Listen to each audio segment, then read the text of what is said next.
நேயர்களுக்கு என் உள்ளம் கனிந்த பணிவான வணக்கங்கள். நேயர்களே, நாம் இன்றைய தினம் பார்க்க இருப்பது ஒரு பெண்மணி அவர்களுடைய ஒரு பெண் பிள்ளை ஜாதகத்தை நான் உங்கள் முன் எடுத்து வைக்க ஆசைப்படுகிறேன். கடந்த ஒரு 15 தினத்திற்கு முன்னால் ஒரு பெண்மணி அவருடைய ஜாதகத்தை பார்ப்பதற்காக அவர்களுடைய நெருங்கிய உறவுக்காரர்கள் என்னிடத்தில் நேரடியாக வந்து ஜாதகம் பார்க்க வந்திருந்தார். அந்த பெண் பிள்ளை பிறந்தது 11/8/2012 8:57 AM. பிறந்தது கரூர் மாவட்டத்தில். அந்த பெண் பிறந்தது லக்னம் பாருங்கள், கன்னியா லக்னத்திலே பிறந்திருக்கிறார். கன்னியா லக்னத்தில் முதலாவதாக கிரக அடைவை சொல்லுகிறேன். ராசி பாருங்கள், ரிஷபராசி, கிருத்திகை நட்சத்திரம் கடைப்பகுதி பாதத்தில் பிறந்த பெண்மணி. வெறும் 2 மாதம் 15 தினங்கள் மட்டும்தான் இருப்பு இருந்தது. அப்போ கன்னியா லக்னத்தில் பிறந்து கன்னியிலேயே செவ்வாய் அமரப்பட்டிருக்கிறது. 2ஆம் பாவத்திலே சனி துலா மனையிலே உச்சம் பெறுகிறது. 3ஆம் இடத்திலே ராகு உச்சம் பெறுகிறது. 9 பாக்கியஸ்தானத்திலே கேது நீசம் பெறுகிறது. அதனோட சந்திரன், அதனோட குரு பின்னப்பட்டிருக்கிறது. 10ஆம் இடத்திலே சுக்கிரன் தனித்து மிதுன மனையிலே, 11ஆம் இடம் லாப பாவத்திலே சூரியனும் புதனும், 12இல் மாறி நடக்கக்கூடிய திசை. முதலாவதாக சூரிய திசை முடிஞ்சு, அதற்கடுத்து சந்திரன் 10 ஆண்டுகள் முடிந்து, இப்பொழுது செவ்வாய் மகா திசையிலே சனி புத்தி. ஒரு ஜாதகத்தில் 3ஆம் இடம் என்பது என்னவென்றால் திரேகஸ்தானம், உடல் ஸ்தானம். 3ஆம் இடத்திலே ராகு உச்சம் பெறுகிறது. அது தவறல்ல. 3ஆம் இடத்து அதிபதி யார் அப்படின்னு பார்த்தா செவ்வாய். அந்த வீட்டிற்கு 11இல். ஆனால் லக்னத்தில் செவ்வாய் அப்படின்னா அது ஒரு மைனஸ். எப்படி மைனஸ்? கன்னியா லக்னத்திற்கு திருதிய அட்டமாதிபதி சொல்லக்கூடிய மகாபாவி அட்டமாதிபதி தலையில் ஏறி அமர்கிறது. அப்ப 8ஆம் இடத்துக்கு இடி உழுந்த மாதிரி லக்னத்தில் செவ்வாய் அட்டமாதிபதி அமர்வது ஒரு தோஷம் தான். லக்னத்தில் 6 குடையவன் அமர்வது மற்றொரு தோஷம் தான். ஆனால் 6 குடையவனே லக்னாதிபதியாக வந்தால் அதை நாம் குற்றம் என்று பொருள் கொள்ள முடியாது. 8 குடையவனே லக்னாதிபதியாக வந்தாலும் அப்படித்தான். அப்போ ஒவ்வொரு இதுக்கும் நம்ம பார்த்து மேட்ச் பண்ணி நம்ம பார்க்கணும். அப்போ அந்த அடிப்படையிலே அட்டமாதிபதி தலையில் அமர்வதே ஒரு தோஷம். நடைமுறையில் திசை அந்த பெண்ணுக்கு நடக்கிறது. வயது பாருங்கள், இன்றைக்கு 13 வயது 23 நாட்கள் நடக்கிறது. ராசி பாருங்கள், ரிஷப ராசி, நட்சத்திரம் கிருத்திகை. ரிஷப வீட்டிற்கு 12 குடையவனாக வருவார் இந்த செவ்வாய் பாவியாக. அந்த பாவி எங்க வெளுக்கிறார்? ரிஷபத்திற்கு 5ஆம் பாவத்திலே வெளுக்கிறார். அப்போ லக்னத்திற்கு 8ஆம் இடத்ததிபதி லக்னத்திலே வெளுக்கிறது. அப்ப லக்னத்திற்கு பேரிடி விழ வேண்டும். ஏதோ ரூபத்தில் உடல் பிணி கொடுக்க வேண்டும். எப்படி? அப்போ 9ஆம் இடம் என்ன? தகப்பன் ஸ்தானம். அப்போ ஒரு ஜாதகத்தில் அடிக்கடி நிகழ்ச்சி தொகுப்பில் சொல்வதை போல சந்திரனோடு ராகுவோ கேதுவோ பீடிக்க கூடாது. அவர்களை உடம்புல ஹார்மோன் சுரப்பி பாதிப்பதை அனுபவ ரீதியாக உணர முடியும். அதுதான் நிகழ்ச்சி தொகுப்பில் அடிக்கடி சொல்லக்கூடிய வார்த்தை. நிறைய பேர்களுக்கு பிரசவம் நடக்கும், அது சுகப்பிரசவம் நடக்கும்போது விதிவிட்ட வழிதான். அப்போ சிசேரியன் வரும் பொழுது மதிவிட்ட வழி என்று சொல்லுவோம். ஆனால் அந்த மதிக்கும் விதி இருந்தால் மட்டும்தான் மதியால் விதியை வெல்லலாமா அப்படின்னு பார்த்தா எந்த ரூபத்திலும் மதியை விதியால் வெல்ல முடியாது. மதியால் விதியை வெல்ல முடியாது. அந்த மதிக்கும் விதி இருக்க வேண்டும். அப்போ அந்த அடிப்படையில் பாருங்கள், ஒரு பிரசவ நேரத்தில் குறிக்கும் பொழுது என்னிடத்தில் வரும் பொழுது ஒரு 2 மாதமோ 3 மாதத்திற்கு முன்னாடி வருவாங்க. டாக்டர் சார் இந்த மாதத்தில் 15லேருந்து 20 தேதிக்குள்ள, இல்லை 15லேருந்து 30 தேதி வரல காலக்கெடு கொடுத்துருக்காங்க. அப்படிங்கும்போது ஒரு அலர்ட்டாக முன்னாடியே பிக்காசனாக ஒரு 2 மாதம் 3 மாதத்துக்கு முன்னாடி வரும் பொழுது அடிக்கடி நான் நிகழ்ச்சியில் சொல்கிறது என்னென்னா, ஒரு ஜாதகத்தினுடைய தன்மையை குறித்து பிரசவ நேரத்துக்கு எடுக்கும் பொழுது இந்த ராகு காலம், யமகண்டம், அஷ்டமி, மரண யோகம், வெள்ளிக்கிழமை பொண்ணு பிறந்தா குளத்துக்கு சிறப்பு, ஆண் பிறந்தா ஆகாது, இப்படிலாம் சொல்கிற இந்த டைலாக்லாம் விட்டுட்டு இந்த மூல நட்சத்திரம், ஆயுள் நட்சத்திரம்லாம் தூக்கி போட்டு 7.5 சனி இருக்கா, அஷ்டம சனியெல்லாம் கட்டத்தில் சந்திரனோடு ராகு பிடிக்கக்கூடாது. ஒரு பெண் குழந்தை சிசு பிறக்கிறது என்றால் அந்த பூலகத்துக்கு சந்திரனோட கேது பிடிக்கக்கூடாது. அதே போன்று சந்திரனோட ஓடுபாதையில் சனியோட பின்னக்கூடாது. அதே போன்று சந்திரனோட புதன் பின்னுவதா இல்லையா என்றது பார்த்து பகுத்து பார்த்து தான் நான் பிரசவ நேரமே குறித்து கொடுப்பேன். அவங்க என்னதான் வெள்ளிக்கிழமை பயம் போகிறாங்க, என்னதான் டைலாக் அது சொன்னாலும் அதெல்லாம் தூக்கி ஓரம் கட்டிட்டு, ஏன் ராகு காலம் யமகண்டத்தில் நல்ல நேரங்கள் நல்ல குழந்தைகள் பிறப்பது இல்லையா, நல்ல நேரத்தில் அவயோகமான குழந்தை பிறப்பது இல்லையா, அதான் பிரசவ நேரம் குறிக்கும் பொழுது நிறைய பேர்களுக்கு நம்ம வழிகாட்டுதலாம். கிட்டத்தட்ட ஆயிரக்கணக்கான பிரசவங்களுக்கு நான் நேரம் குறித்து கொடுத்துருக்கேன். கிட்டத்தட்ட 45 வருடத்தில் சொல்கிறேன், என்னுடைய அனுபவத்தில். அதுபோன்று இந்த பெண் ஜாதகத்தில் பாருங்கள், சந்திரனோட கேது. அப்போ சந்திரன் கேது, அதுவும் நீசக்கேதுவாக வருகிறது. சந்திரன் உச்சம் பெறுகிறது, குருவோட இங்க கூடி இருக்கு. அப்போ ஏதோ ஒரு ஒருத்தர் உடல் பிடி வர வேண்டும் என்பதற்காக இந்த உயிர் ஜனித்திருக்கிறது என்று பொருள் கொள்ள வேண்டும்.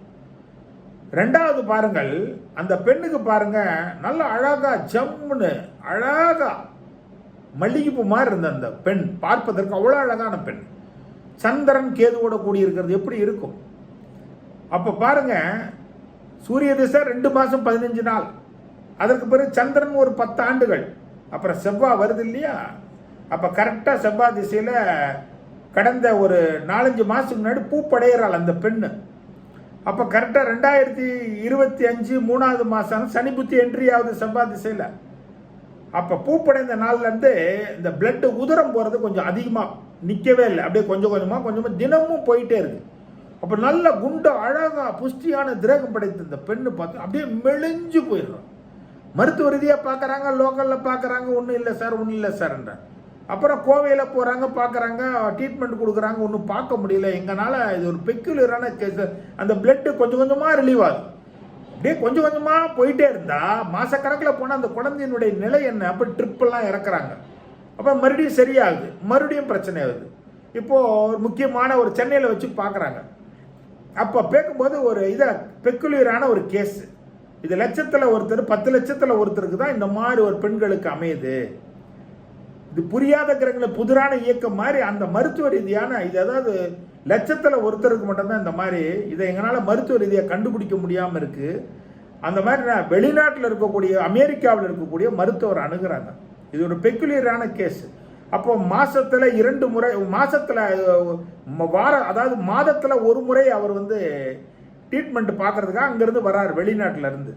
அந்த மருத்துவர் அணுகுறாங்க. இந்த நோய் என்ன அப்படின்னு கண்டுபிடிக்கும் போது அந்த பெண்ணுடைய இதில் ஹார்மோன் சுரப்பில ஒரு பாதிப்பு.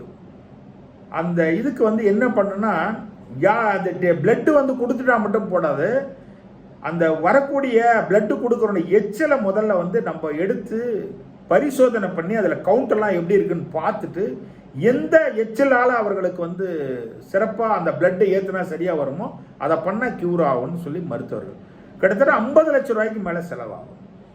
அப்போ இவர்கள் ஏழ்மையான வீட்டை சார்ந்தவர்கள். ஓரளவுக்கு இருக்குன்னு வச்சுக்கோங்களேன், அங்கேயும் இங்கேயும் கடனை வாங்கி பார்க்கலாம் அப்படின்னு பார்த்தா கிட்டத்தட்ட 300 பேர்களுடைய எச்சல் அதை கொடுத்து உமிழ்நீரை கொடுத்து அதன் மூலம் இருக்க கவுண்ட் எப்படி இருக்குன்னு பார்த்து செக் பண்ணி அந்த பிளட்டை ஏற்றுனா அவங்களுக்கு சரியாக வரும் ட்ரீட்மெண்ட்டு. இது ஒரு வித்தியாசமான பெக்குலியரான நோய். எதனால் இவர்களுக்கு இப்படி வருகிறது? அப்போது கன்னியா லக்னம் என்றே அந்த பெண்ணு, கன்னியா லக்னத்துக்கு 9ஆம் இடம் என்ன? தகப்பன் ஸ்தானம் அல்லவா? தகப்பன் ஸ்தானம் ரிஷபமணிக்கு 5ஆம் இடத்துல செவ்வாய். ஆட்டோமேட்டிக்காக புத்திர சோகமோ புத்திர மைனஸ் ஏற்படணுன்றது இடி விழுந்த மாதிரி. எங்கே இடி விழுவுறது? தகப்பனா இருக்கு. 9ஆம் இடம் தகப்பன் ஸ்தானம், ரிஷபமனை, ரிஷபராசி. அந்த ரிஷப வீட்டிற்கு 5ஆம் இடத்துல இந்த குழந்தை. அப்போ கன்னியா லக்னத்தில் பிறகுது. அப்போ கணவனுக்கு பணம் விரயமாகணும், குழந்தையால் நிந்தனை ஏற்படும், வியாகுலம் ஏற்படணும், அப்போ பொருளாதாரத்துக்கு நெருக்கடியை கொடுக்கணும். அப்படின்னா அங்கேயும் இங்கேயும் 5 லட்சம் 10 லட்சம் கடன் வாங்கி இப்போ வீட்டையே நம்ம வித்தாத நம்ம பண்ணலாம். இருக்கிற ஒரே ஒரு வீடு லேண்டை கொடுத்து நம்ம செலவு பண்ணி இந்த குழந்தையை காப்பாற்றலாமா முடியுமா எப்படின்றது எங்கிட்ட கேட்கு. நிச்சயமாக முடியும் இந்த குழந்தைய. காரணம் என்னன்னா, மரணத்திலிருந்து தசை நடத்தலையே ஒழிய அந்த செவ்வாய் லக்ன கேந்திரத்திலிருந்து நடத்துறாரு. சரீரத்துக்கு இடி உழுவணும். அப்போ இந்த மைனஸான நேரம் நடக்குது. அப்போ தகப்பன் கடங்காரன்னு ஆகணும். அப்போ மொத்தம் 7 வருஷ தசை இல்லையா? அப்போ கடந்த செவ்வாய் திசையில் செவ்வாய் புத்தி போச்சு. அதுக்கு அடுத்து ராகு, ராகுக்கு அடுத்து குரு, குருவுக்கு அடுத்து சனி. அப்போ அந்த சனி புத்தி என்பது 2026 4வது மாதம் வரைக்கும் இருக்கு. ஒரு சிக்கலான பீரியடு. அதுக்கு பிறகு லக்னாதிபதியினுடைய புத்தி வரும். லக்னாதிபதி மாரக மரணத்தில் இருந்தாலும் இதில் இருக்கக்கூடிய பிணியினுடைய தன்மை அதில் குறையும், நெருப்பு அணையும், தணல் மட்டும்தான் இருக்கும். புதனில் தணல் இருக்கத்தான் செய்யும். அப்போ இதனுடைய வேகம் எப்போ விவேகமானா 2 மாதம் 15 நாள் சூரிய திசை, அதுக்கடுத்து சந்திரன் 10 ஆண்டுகள், அப்போ 12, அதாவது 11 வயசு 2 மாதம் 15 நாள் வரையிலும் சந்திரனுடைய தசை, அதுக்கு பிறகு ஒரு 7 ஆண்டுகள். அப்போ 18 வயசு 2 மாதம் 15 நாள் முடிவதில் அந்த செவ்வாய் திசை, அதுக்கு பிறகு கடந்து அந்த குழந்தை பியூட்டியாக இருப்பான். எவ்வளோ பெரிய கடனாக இருந்தாலும் மீளாத கடன்காரனதை, மீளாத ஒப்பு துப்பு வழக்கு இருந்தாலும் தகப்பனை மீள வர வைக்கும், இழந்த செல்வத்தை மீட்டெடுக்க வைக்கலாம்.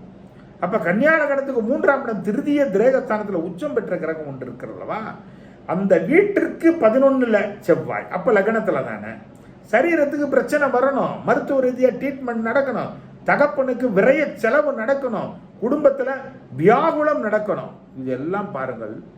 அப்போ சந்திரனும் குருவும் எல்லாமே மாரகஸ்தானத்தில் கேதுவோட கூடி இருக்கிறது இல்லையா, அந்த குழந்தைக்கு ஆபத்தை கொடுக்குன்ற நிலை. இந்த டைமை கடந்துட்டா எமனே வந்தாலும் நம்ம எட்டி வரைக்கலாம்.